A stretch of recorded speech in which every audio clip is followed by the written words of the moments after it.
Ọmọ Yorùbá ṣé àsọ fún yín Nàìjíríà máa pín sí ẹ̀ àní Nàìjíríà máa pín bí mo ṣe ń bá yín sọ̀rọ̀ yìí kó má dàbí irọ́ kó má dàbí àhesọ ọ̀rọ̀ torí ọ̀pọ̀lọpọ̀ àwọn èèyàn wọ́n ti ń sọ oríṣiríṣi ọ̀rọ̀ mass b ó ń gbé news ó ń gbé kinní kan oníkálukú ṣáà ń sọ̀rọ̀ now bí mo ṣe ń bá yín sọ̀rọ̀ yìí UK Foreign Secretary and Lammy visit Nigeria confirm strategic partnership on security òun rèé kò sí máa yẹ kí wọ́n gbọ́ níbẹ̀ mo sọ fún yín mo ní ṣẹ́rí lẹ́tà tí Chief Sunday Igboho tí wọ́n gbé lọ sọ́dọ̀ Prime Minister UK yẹn àti àwọn èèyàn tí wọ́n lọ tí wọ́n jẹ́ kí gbogbo ayé mọ̀ pé orílẹ̀-èdè kan wà tó ń jẹ́lẹ̀ Yorùbá mo sọ fún yín pé dọ́kúmẹ̀ntì yẹn wà very very powerful ọmọ Yorùbá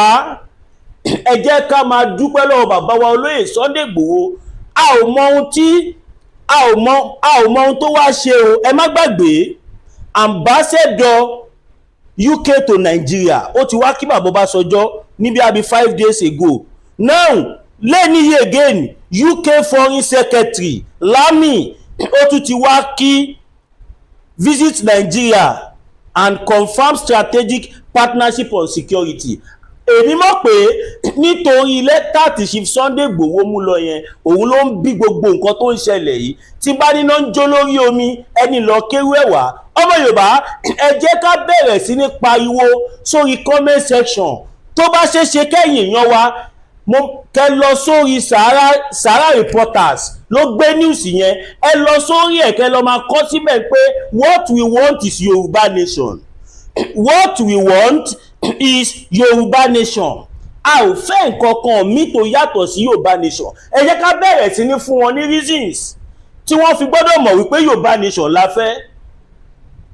tí wọ́n fi gbọ́dọ̀ mọ̀ wípé gbogbo bí tí ìjọba Nàìjíríà máa gbé wọn lọ wọn ò ní gbé wọn lọ síbi tí kú ti ń pa wá wọn ò ní gbé wọn lọ síbi tí wọ́n ti máa mọ̀ pé yà ń jẹ àwọn èèyàn torí mo fẹ́ jẹ́ kẹ́ mọ̀ pé wíwá tí UK Foreign Secretary wá yìí kò déédéé wá. He did not just come. He is in Nigeria for a reason. But kí n ká ìdí tó ṣe sọ pé òun wá fún yín. Ẹ má gbàgbé, Nigerian government can go to any length. Ohun tó bá fẹ́ jẹ́ ká gbọ́ la máa gbọ́. Ohun tí wọ́n bá fẹ́ jẹ́ ká gbọ́, wọn ò ní jẹ́ a gbọ́. Èmi náà ní àwọn àlàyé kan àti àwọn àṣírí kan tí mo máa tú fún yín. Kí n tó tú àwọn àṣírí yẹn fún yín, ẹ jẹ́ kí n kọ́kọ́ ká nǹkan tó kọ sórí pépà. Ṣé àsọ fún yín mo ní dọ́kúmẹ́ǹtì tí bàbá Akíntóyè fi ránṣẹ́ yẹn ó lágbára débi wípé gbogbo wọn ń sá korobá mo fi Ọlọ́run ọba bẹ̀yìn ẹ̀yin tẹ́ bá nífẹ̀ẹ́ bàbá wa Chief Sunday Igboho tẹ́ nífẹ̀ẹ́ bàbá wa emeritus merited professor Adébánjí Akíntóyè Stephen ẹ̀yin tẹ́ bá nífẹ̀ẹ́ àwọn bàbá yìí ẹ máa kọ sí comment section wípé both United Kingdom, both United States, both UNPO, both ECOWAS, both European, all the international communities that we have, let them understand that Chief Sunday Igboho, Professor Banji Akíntóyè, those are the people that can let them understand what we want. Àwọn ni wọ́n lè jẹ́ kó mọ̀ nǹkan tá fẹ́, not these people they are going to. Àwa dẹ̀ mọ̀ pé UK tó ṣe bẹ́ẹ̀ náà tí wọ́n yé wọn but èmi ń fàsìkò yìí sọ fún yín wípé ẹ jẹ́ ká mọ̀ ń bẹ̀yìn ní mi ìṣàkọ iṣẹ́ yìí iṣẹ́ gbogbo wa ni. Ẹ jẹ́ ká bẹ̀rẹ̀ sí ní kọ síbẹ̀ wípé Yorùbá nation la fẹ́, Yorùbá nation or nothing. Ọ̀pọ̀lọpọ̀ nǹkan ló ti ṣẹlẹ̀ mo dẹ̀ ṣetán láti sọ ìwọ̀nba tí àyè bá gbà mí láti sọ fún yín ẹ jẹ́ kọ́kọ́ ká nǹkan gbogbo àwọn ọ̀rọ̀ tó pa sí bíbá yìí ẹ jẹ́ kọ́kọ́ ká jáde fún yín ná. Now headline yẹn sọ pé UK Foreign Secretary Lammy visit Nigeria and confirm strategic partnership on security November 5, 2024 èní yìí. The agreement was signed at the State House in Abuja by Nigerian Ministers of Foreign Affairs Ambassador Yusuf Maitama, Tuga, and Lammy, establishing a framework to support shared aspiration for growth and stability. Ṣẹ́yìn náà ń gbọ́? Kábíyèsí Elédùmarè, ọmọ Yorùbá, ẹ̀yin náà ẹ wo owó àwọn táwọn ará bí ìtún kó sí. Ìdí nìyẹn tí a ṣe gbọ́dọ̀ máa pariwo, tí wọ́n fi gbọ́dọ̀ mọ̀ wípé tó bá jẹ́ nítorí àwa Yorùbá ni wọ́n ṣe wá sí ilẹ̀ Yorùbá ò dẹ́n àwọn tí wọ́n lè gbọ́rọ̀ lẹ́nu wọn nìyẹn. Kò ń ṣe àwọn olóṣèlú tó jáwọn gangan ló ń ba ayé wa jẹ́. Lágbára Ọlọ́run ayé wa ò ní bàjẹ́. Ó mà ṣe o, wọ́n tún wá sáìn kínní. Kábíyèsí Elédùmarè. Ẹ máa gbọ́ o, the United Kingdom open bracket UK close bracket and Nigeria have formalized a new strategic partnership to enhance cooperation in areas including economic growth, security and foreign policy. Ṣé mọ̀ pé lára àwọn nǹkan tá à ń pariwo jù ní security? Ṣé ohun tí mò ń rò lẹ́ ń rò ṣá? Ṣé ohun tí mò ń rò nípa nǹkan tí mo kà yìí, ṣé òun lẹ́yìn náà ń rò ṣá? Ṣé kò ń ṣe pé wọ́n tún fẹ́ ọmọ Yorùbá, ẹ jẹ́ ká dìde, ẹ jẹ́ ká bẹ̀rẹ̀ sí ní pariwo. A ò ní agbára tí a lè lò, ṣùgbọ́n Ọlọ́run Elédùmarè ó fún wa ní ohùn, ọwọ́, ojú, etí, ọpọlọ, ọgbọ́n, ìmọ̀ àti òye. Ọlọ́run fún wa ní gbogbo. Ẹ jẹ́ ká lò lásìkò tá a wà yìí kí ohun tí a fẹ́ kó lè tẹ̀ wá lọ́wọ́ ní kíákíá. Mo sọ fún yín, mo lóríṣiríṣi àwọn èèyàn ni wọ́n ti rán wọlé wá. Eléyìí sì ìgbà tó dé wọ́n sọ, but ìgbà tí ó parí everything nísìn, bóyá tiẹ̀ ti lọ́gán kí wọ́n tó gbé jáde. Tabadẹ̀ ń sọ, ẹ̀yin èèyàn wa ẹ̀ nírọ́lá ń pa. Bí ẹni yẹn ṣe kọ́kọ́ dé, tí bá sáré wá pariwo ẹ̀ síta, ẹni máa bí tí ẹ ti pọ̀ jù, your own is too much, this and that. Ìlara tí ó lè gbé yín débì kankan. Ìlara ìlara.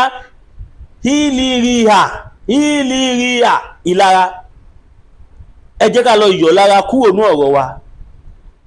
Kàwọn apá kejì ni mò ń bá wí o, ìyẹn àwọn tí wọ́n fojoojúmọ́ tí wọ́n fi ń ṣèlára ọmọ Adéyẹmọ, tó ń fojoojúmọ́ ṣèlára Yorùbá nation, tó ń fojoojúmọ́ ṣèlára Masbi. Àwọn aráalé ọ̀kan kó ti yé yín, àwọn 2x2. Now ẹ máa gbọ́ o, this was stated during the country's foreign secretary David Lammy's visit to Nigeria. Ó túmọ̀ sí pé ó ti lọ, ó ti wá, ó ti padà. Ẹ jọ̀ọ́ tí mi ò bá gba òyìnbó yẹn dáadáa kí ẹ bá mi là sí comment section. Mi kì í ṣe òyìnbó, ọmọ Yorùbá pọ́nbélé ni mí. So now Suema hold me for that. Wọ́n ní the agreement was signed at the State House in Abuja by Nigeria's Minister of Foreign Affairs, Ambassador Yusuf Maitama, Tuga, and Lammy, establishing a framework to support shared aspiration for the growth and stability. The UK and Nigeria are united by shared. Ṣé ń gbọ́? By shared. Kábíyèsí Ọlọ́run ọba, ìjọ́ ò la fẹ́ kúrò lóko ẹrú báyìí. Ọlọ́run ọba, bá wa kó sáwọn bàbá wa nínú. Ọlọ́run ọba, bá wa kó sí àwọn àgbààgbà wa nínú. Ọlọ́run ọba, bá wa kó sí àwọn tó ń bínú Yorùbá nation, bá wa kó sí wọn nínú. Ọlọ́run bá wa là wọ́n lójú. Ọlọ́run jẹ́ kí wọ́n rí nǹkan tá a rí. Kábíyèsí Elédùmarè. Ẹ wá ní kí Masbi dákẹ́ tí wo eléyìí sì ń ṣẹlẹ̀. Ṣé ohun tí mò ń rò lẹ́ ń rò ṣá? Ṣé ohun tí mò ń rò lẹ́yìn ìyá àti bàbá mi ń rò ṣá? Ju gbogbo ẹ̀ lọ, ẹ bẹ̀rẹ̀ sí ní pariwo pé òmìnira la fẹ́. We want to not gain our freedom, we want to regain. Torí pé orílẹ̀-èdè nílẹ̀ Yorùbá right from time, orílẹ̀-èdè nílẹ̀ Yorùbá wọ́n fi tipátipá kó wa ní pàpá, tó fi kó wa ní pápá bora ni, tó fi tipátipá fọ́ọ̀sì wa papọ̀. A dẹ̀ ti sọ nísìnyí pé enough is enough. Ó tó gẹ́, ṣókí lọbẹ̀ oge ìtẹ̀sẹ́nu ayé wa tó. Now the UK and Nigeria are united by shared aspiration for growth and our common interest in peace and security, Lammy said in a tweet on Tuesday. Ẹ máa gbọ́ o, he added that why it is the first African country I have visited as foreign secretary. Thank you President Bola Ahmed. Òun ló ń sọ bẹ́ẹ̀ o, ó ń dúpẹ́ lọ́wọ́ wọn because òun kò gbé sórí kó gbé sórí Twitter handle ẹ̀. Ẹ máa gbọ́ wọ́n ní Lammy expressed his enthusiasm stating, I am delighted to have agreed today a new Nigeria a new Nigeria strategic partnership. This is an overarching framework covering the breadth of what we do together, from growth and jobs to national security, tackling the climate and nature crisis, to strengthening our people to people ties. During his visit, Lammy also engaged with Finance Minister Mr. Wale Edun and Central Bank Governor Yemi Cardoso, exploring support for Nigeria economic reform. Lammy introduced a UK-backed package to aid this reform through the UK Centre of Expertise on Public Finance, which will help Nigeria improve tax policy, raise revenue and optimize public financial management. Ẹ̀yin náà ẹ wò, wọ́n ń pa wá ní Nàìjíríà, ìyà ń jẹ wá, oríṣiríṣi nǹkan ń ṣẹlẹ̀. Àwọn òyìnbó yìí náà mọ nǹkan tó ń ṣẹlẹ̀, wọ́n mọ àwọn òyìnbó kan play along ni. Now mo fẹ́ bọ́ sí section 2 of the program. Tẹ́lẹ̀tẹ́lẹ̀ mo ti sọ pé mi ní sọ nípa ọ̀rọ̀ tí mo fẹ́ sọ yìí, but tí mi bá sọ, olórí burúkú apọ̀dà agbéfúngbọ́n afọ́fúngbẹ́mu ó máa rò pé òun mọ̀rọ̀ sọ ni, and I'm going to reply pé mi ní reply not it now kí n tó bọ́ sí orí ọ̀rọ̀ tí mo fẹ́ sọ yìí.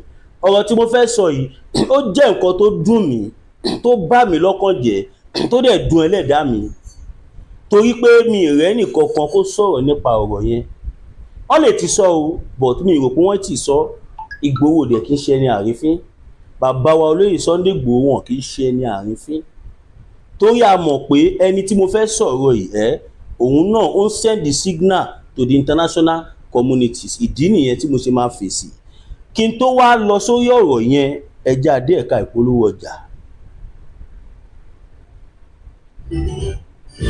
Láàárọ̀ Peter Tin ẹkùn tí wọ̀ yá ẹ̀jà pẹ̀lú àwọn kíndìnrín tó ní stone nínú, ìyẹn kidney stone yóò mẹ́tì ẹ̀ kẹ́sì yágànù nínú àgọ́ ara yín. Òun kan náà ló ṣiṣẹ́ fún liver, ìyẹn àìsàn jẹ̀dọ̀jẹ̀dọ̀. A sì tún máa ṣiṣẹ́ fún àti ìyẹn ìṣòro àìlèmí sókè sódò dáadáa. Láàárọ̀ Peter Tin ló tún ṣiṣẹ́ fún ìfúnpá gíga, ìyẹn high blood pressure. Bákan náà gbogbo ẹ̀yin tẹ́ ẹ bá ní ìṣòro ìsétọ̀ tí a mọ̀ sí prostate cancer, gbogbo àwọn àìsàn tá a là kalẹ̀ ní pátápátá, òun ni Láàárọ̀ Peter Tin yóò bá wọn jáàjà. Ìṣòro ara ríro ń kọ́ Láàárọ̀ Peter Tin, òun ni ká ẹ gbẹ̀rù rà láti wáyé egbò Láàárọ̀ Peter Tin rà. Àbí tẹ́ ẹ bá fẹ́ mọ ibi tí wọ́n tẹ̀dó sí, ẹ mẹ́sẹ̀jì wọn lórí àwọn WhatsApp numbers yìí +447-4245-27137 tàbí àwọn Nigeria numbers yìí 08033194355 tàbí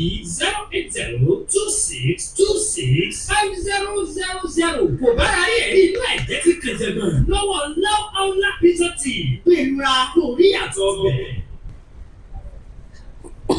Ògbólógbò omi rírà ń tẹja, ògbólógbò gbogbo nínú tàpátàpá nínú aṣọ. Ògbólógbò oníṣègùn ìbílẹ̀ kan bẹ nílẹ̀ Yorùbá tó mọ tìkú tẹ̀lé ewé àti olóyè máyégún adébábí ẹni wọ̀nyí anúkúlákú agbọ́sẹ̀tẹ̀ fọmọlé agbẹ́kùlé mọyé olùjọ́ ogun àìrọ́mọ bíbí ti ẹni ogun àìdáná ló ń bá ayé rẹ̀ wọ̀dì tó. Àrùn ọjọ́ pípẹ́ ló ń bá ọ wọ̀jà kájà ṣiṣẹ́ bí erin dèdè ìrírí ogun àbúkọ̀ ọkọ ohun àbúkọ̀ aya ní ti ẹni tàbí ogun afinisẹ̀sẹ̀ níwájú olóore èyíkéyìí ogun tàbí àìsàn tó bá ń bá ayé rẹ̀ jà tètè má máa bọ̀ wá sọ́dọ̀ olóyè Máyégún adébábí ẹni wọ̀jú abọ́lórí bẹ̀rí abániyẹ̀ràwọ̀ ẹni wò aníkúlákó àgbàlagbà òjìlẹ̀ tó mọ orúkọ tí wọ́n ń pe àwọn ìyá mi àgbà fún àyẹ̀wò tàbí ìmọ̀ràn ẹ kò sórí nọ́mbà yìí 08023940939 báṣẹ́ bá mú mi àjòdà gbígbèrè bá mú mi àjòdà tìlẹ́tọ̀nà lápúndò lóńgèrè tètè máa bọ̀ wá sọ́dọ̀ olóyè Máyégún adébábí ẹni wọ̀jú kógun ayé ẹ̀ ló dàbí ẹ̀.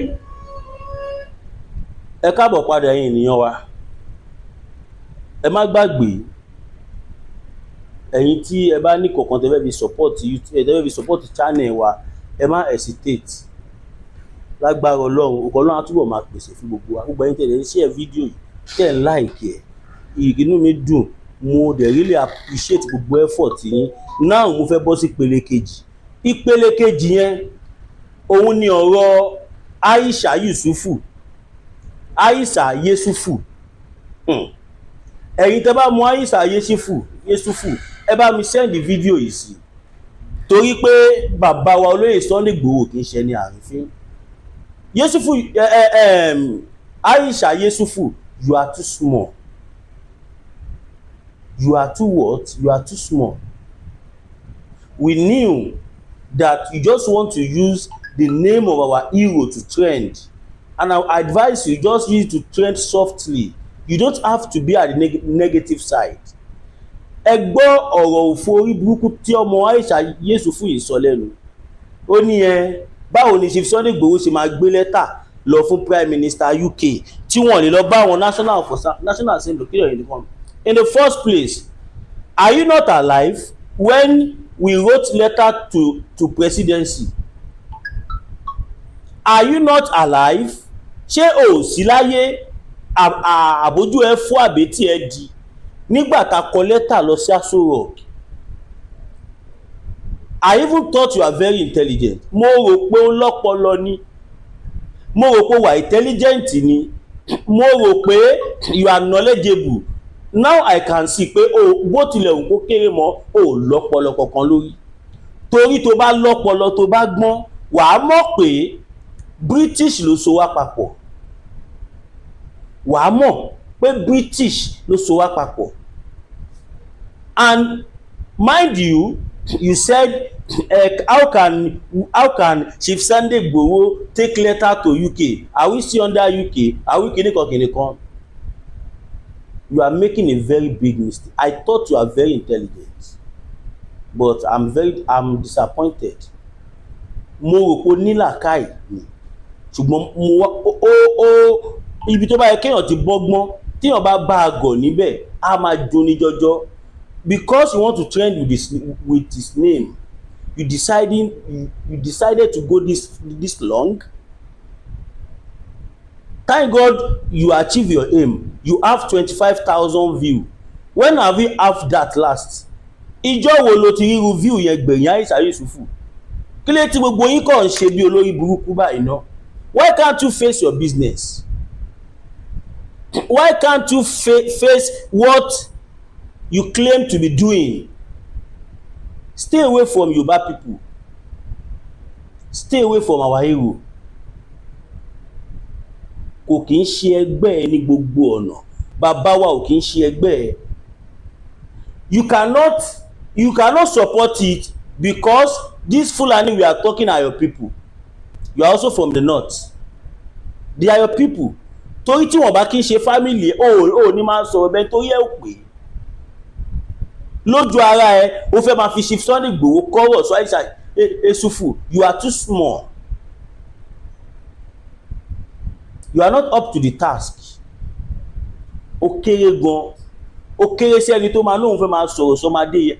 Èmi tí ẹ máa rò pé obìnrin yẹn lọ́pọlọ ní tẹ́lẹ̀. Mi mọ̀ pé òun gan.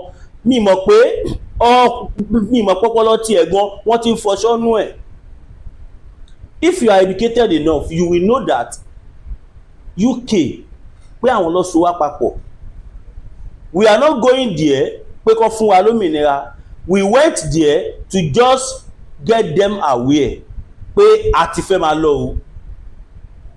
And I don't see anything bad in that. I know you will not like it because the Fulanis are your family.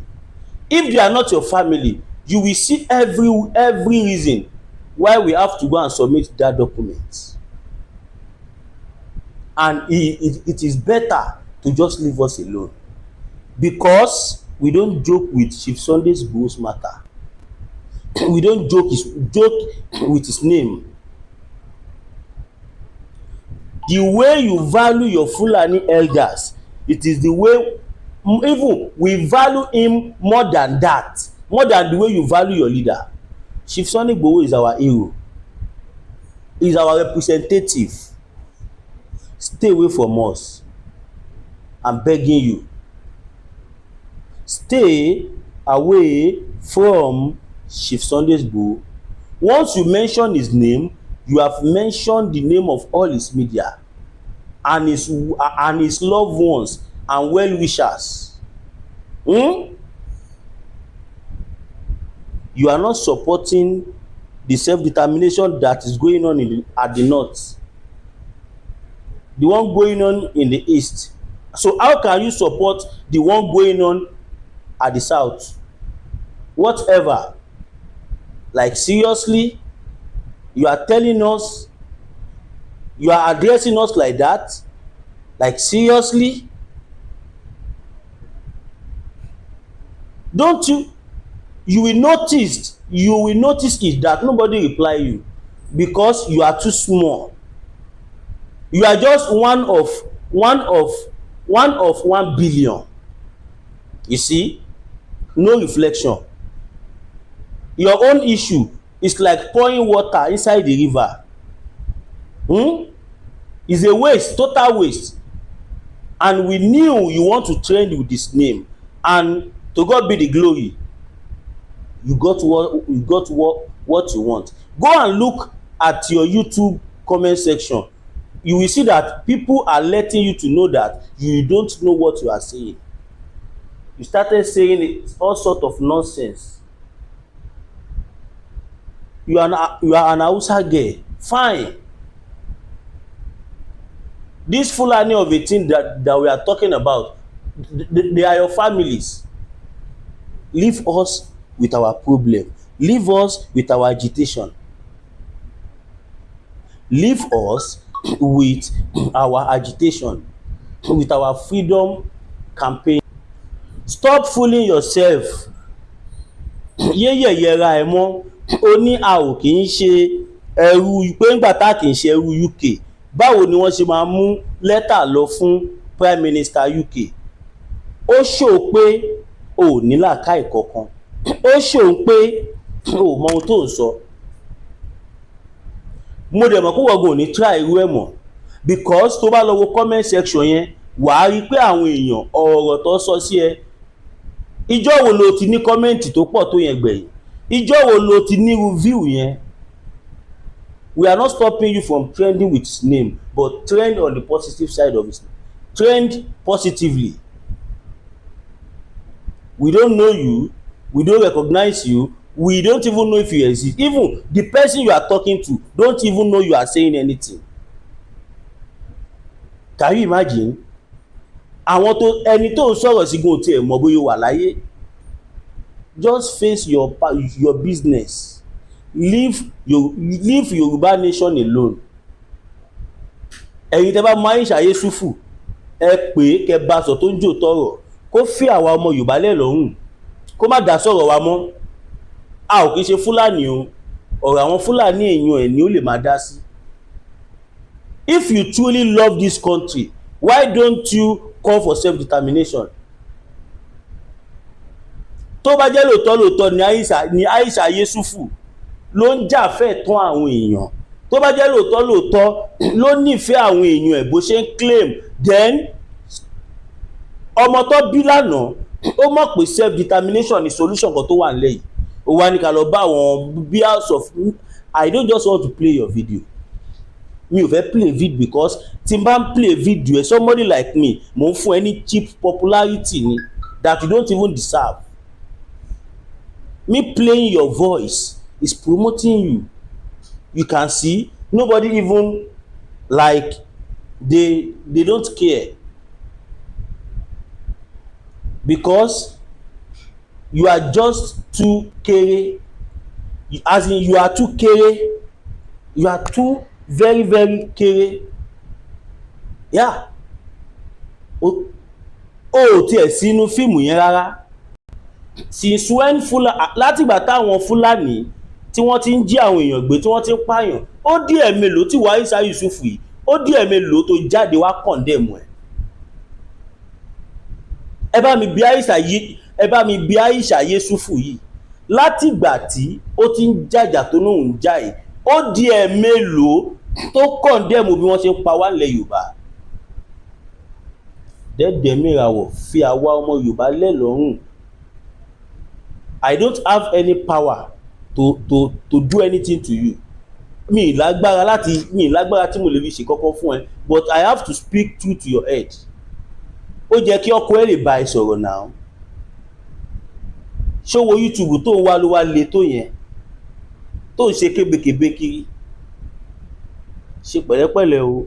Yorùbá nation is different from all other movements. Get that into your ọpọlọ. Mo mọ̀ kàn fọ́ṣọ́nà ọpọlọ ẹ̀, ṣùgbọ́n try láti create space láti fìyẹn síbẹ̀ pé Yorùbá nation freedom campaigning is no go area for you. Fún yín tí ìrẹsì bá ń pàkúta ṣó tọ́ sí oníbàárà? Tí ìrẹsì bá ń pàkúta ṣẹ́nu oníbàárà láti fẹ́ gbọ́. Or are you out of content? I don't get it.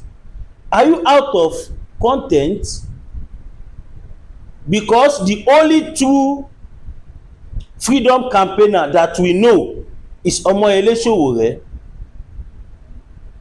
You others, we don't even know you others. I can even say I'm hearing your name for the first time. Like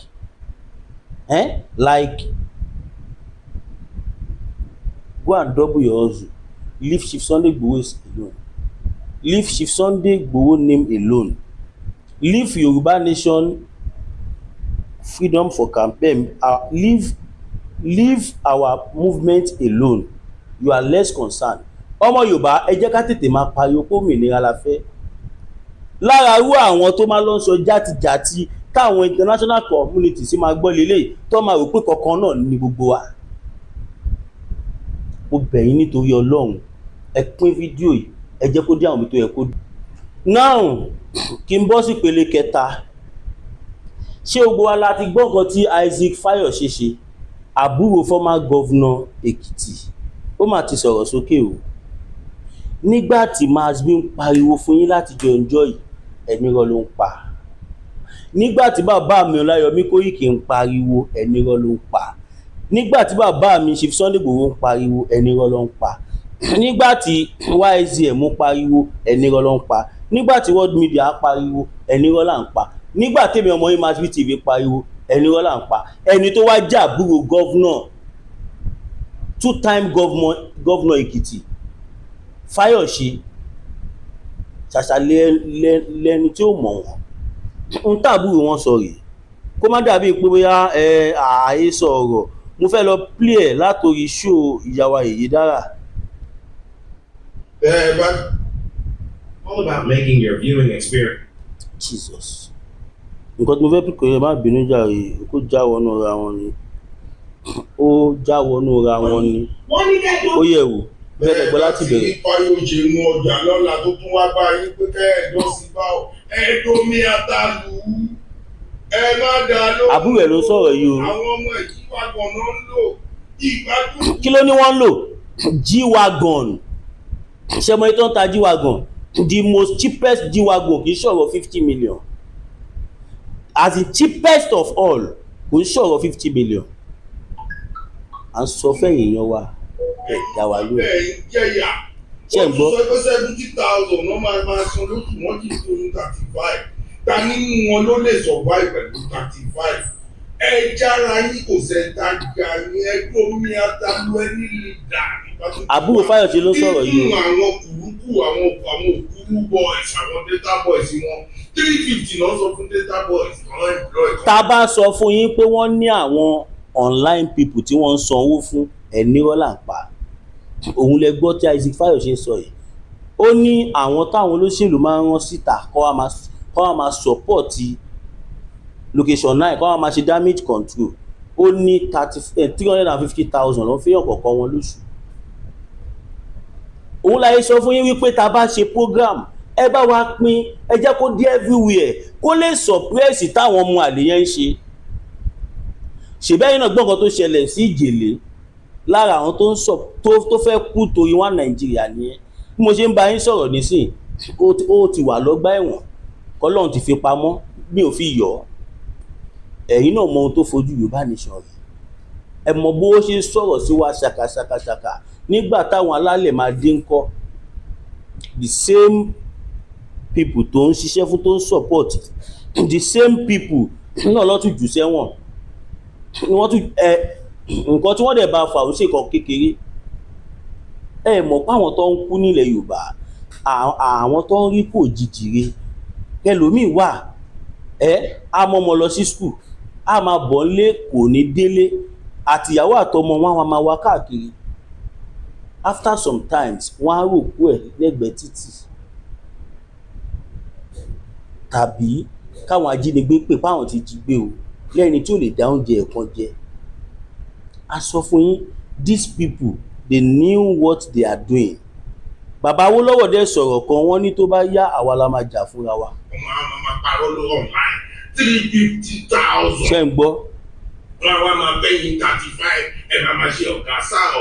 ṣé ń gbọ́. ìwọ na you can free na only you can free yourself. ṣé ń gbọ́. free yourself ẹ bá ti sọ fún ọjà pé má wà á mọ́. ṣèfínì. kò ṣe endorsement kò ní wá mọ́.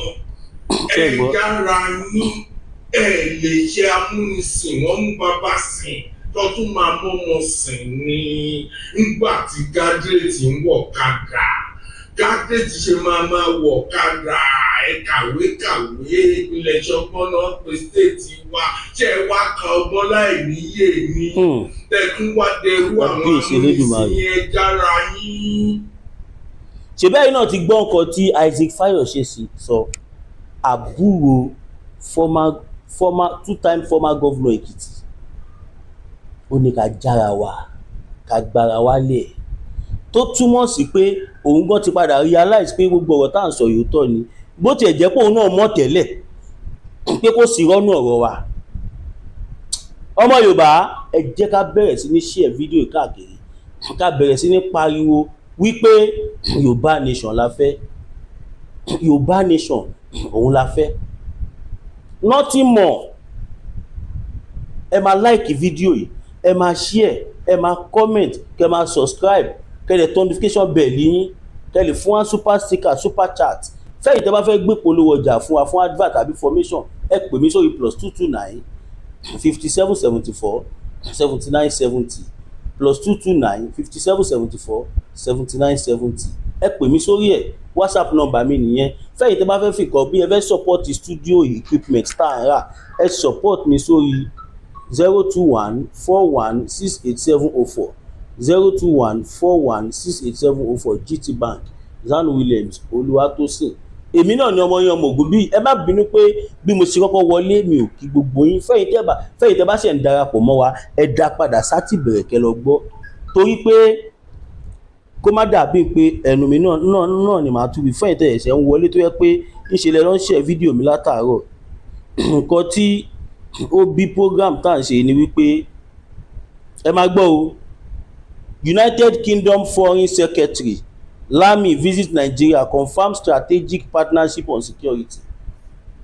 ohun tó fẹ́ jẹ́ ká gbọ́ nìyẹn àmọ́ bóyá nǹkan tí wọ́n torí ẹ̀ wá nìyẹn òun la ṣe gbọ́dọ̀ pariwo síta nísìnyí pé òmìnira la fẹ́ Yorùbá Nation la fẹ́ àwọn tó lè jẹ́ representative wa tí wọ́n lè gbọ́ nǹkan táwa ọmọ Yorùbá fẹ́ lẹ́nu wọn ni bàbá wa Chief Sunday Igboho bàbá wa Ọláyọmí Kóìkì bàbá wa eégún láti ń kẹ́yìn ìgbàlẹ̀ emeritus merited professor Adébánjí Akíntóyè God bless you all.